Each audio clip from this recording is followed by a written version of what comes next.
Olá, amores e amoras! Tudo bem com vocês? Eu espero que sim! Na aula de hoje, nós vamos falar sobre separação de misturas. Vem comigo!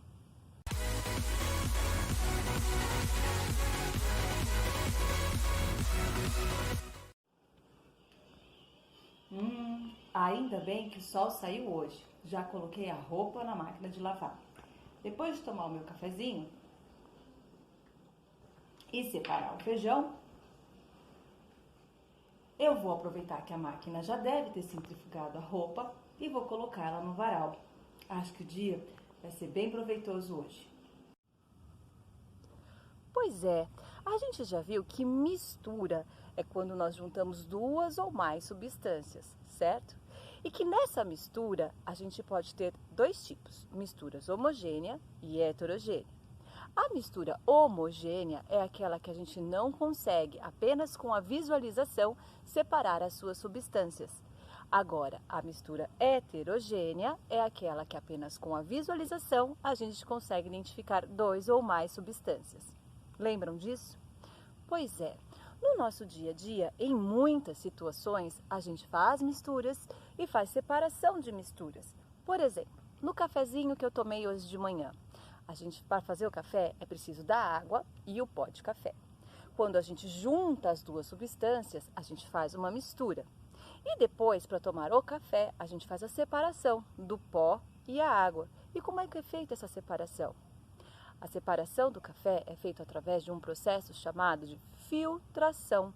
A gente passa a água pelo filtro, né, com o pó de café, pelo filtro, e assim a gente tem a deliciosa bebida, o café. O mesmo processo a gente usa para separação de suco, por exemplo, para tirar o bagaço do suco, para tirar as sementinhas do líquido que nós vamos beber. Então a gente utiliza o processo de filtração. Já na hora que eu estava escolhendo os feijões, eu estou separando as pedrinhas, aqueles feijõezinhos que a gente não vai querer consumir, que não vai querer cozinhar, através da catação. O processo de catação, a gente utiliza os dedos ou uma pinça para poder separar uma substância da outra. Veja bem, tanto o feijão quanto a pedrinha, quanto o feijão que não está bom, não são substâncias líquidas e sólidas. Ambos são substâncias sólidas. Então a gente também consegue fazer separação de substâncias líquidas e sólidas, sólidas e sólidas. Será que a gente consegue fazer líquidas e líquidas? Interessante. Muito bem. Outro processo de separação do nosso dia a dia é na máquina de lavar. Quando a máquina centrifuga a roupa, na verdade ela está separando a água do tecido. Esse processo de centrifugação também é muito utilizado em exames de sangue. Eles passam por esse processo, por essa centrífuga, para separar os componentes do nosso sangue e fazer a análise do nosso exame. Um outro processo de separação é o de decantação. É quando a gente aguarda a substância, deixa ela em repouso para que as próprias substâncias se separem. Por exemplo, o óleo da água. Quando a gente mistura o óleo com a água, ele vai subir depois de um tempo e a água vai descer. Assim acontece também com a areia. Lembra da areia da Pro? A gente misturou a areia e com o tempo a areia desceu e a água subiu. Observe esse chá de erva doces que a Pro fez.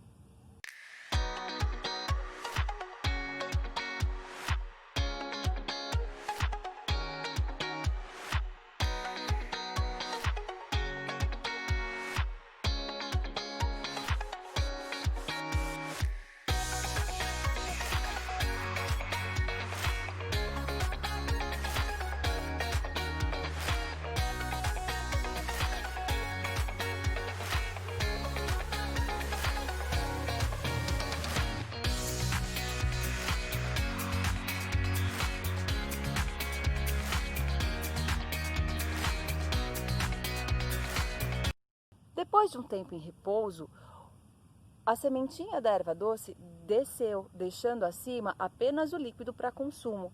Este processo é o processo de decantação. No momento da colheita, é muito comum que as pessoas usem peneiras grandes, jogando as sementes ou os frutos para o alto para separar as folhas, os galinhos, do fruto que vamos consumir. Este procedimento de jogar a coisa para o alto faz com que o vento passe e leve essas substâncias que são indesejadas. Ou arroz, às vezes compro arroz que vem com aquela casquinha, é só dar aquela sopradinha. Essa sopradinha é o processo de ventilação, aonde a gente separa as impurezas daquilo que a gente realmente quer consumir. Este processo de ventilação, muito utilizado no café, no amendoim, no arroz, ele pode ser feito de forma manual ou mecânica. Existem máquinas, equipamentos que fazem essa separação através da ventilação. E um outro processo de separação que nós vamos ver hoje é um processo muito utilizado nas salinas. Observe nosso experimento. Um experimento bem simples. Nós vamos precisar de sal, de água e de sol. Nós vamos colocar 2 colheres de sopa de sal e 5 colheres de sopa, 2, 3, 4, 5 de água. Vamos misturar bem e colocar num pratinho.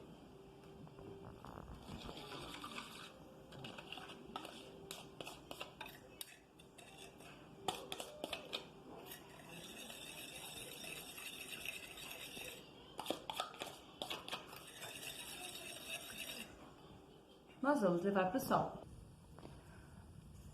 Nós vamos deixar o prato no sol e vamos aguardar 2 horas. Vamos ver como ficou o nosso experimento? Olha lá. A água acabou evaporando, deixando no fundo do prato apenas o sal.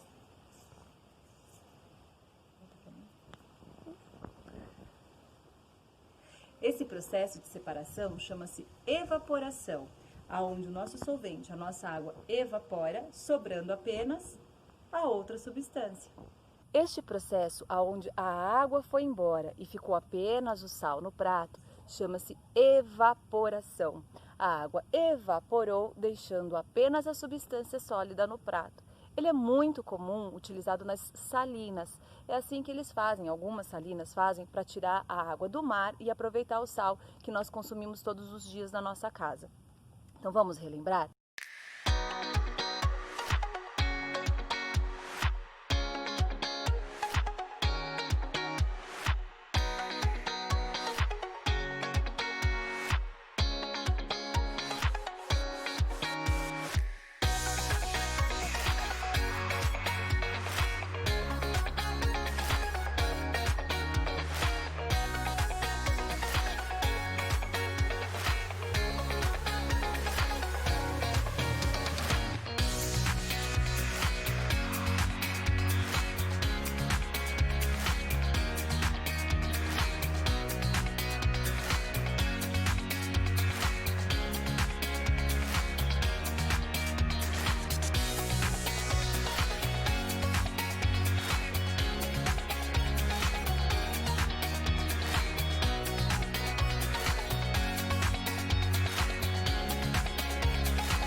Então eu espero que eu tenha aproveitado bastante a aula de hoje. Até a próxima aula. Beijo no coração!